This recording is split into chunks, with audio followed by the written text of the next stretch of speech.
All right, y'all, we already talked about how to crank an F250 King Ranch up if your key battery died in the remote. But how you gonna do it if you got a truck like this? This is a 2017 F150 Lariat, okay? Now here's the difference. This Lariat doesn't have the center console. It's got the one big seat going all the way across.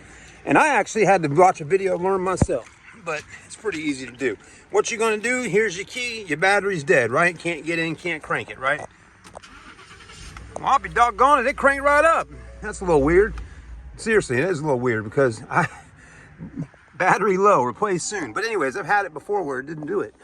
Anyways, what you're gonna do is you're gonna open up this right here and you're gonna throw the key right down in here.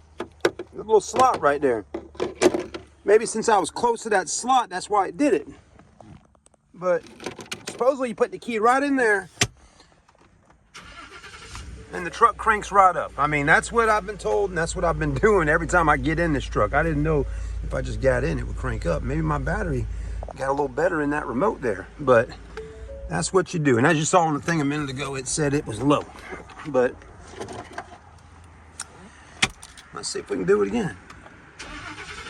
Well, anyways, if your truck doesn't want to crank up because the key battery is low and you got an F150 2017 body style, something like this with a center seat, and it's got that little slot right down in that bottom of that center seat there, just put the key in there and crank her up. It's just that simple.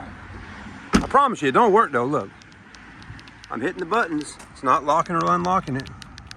So it does need the battery, and you can go to any Walgreens, CVS, any one of them places and buy one of those batteries. They're not too terribly expensive, and it's worth getting because you need to have your remote working, folks. That's very important. All right, thanks for watching the video. Like, comment, subscribe. Happy New Year. It's almost 2025, and I'm still doing videos. How about that? Can you believe it? Carolina Car Videos is still around doing videos. All right, see y'all later.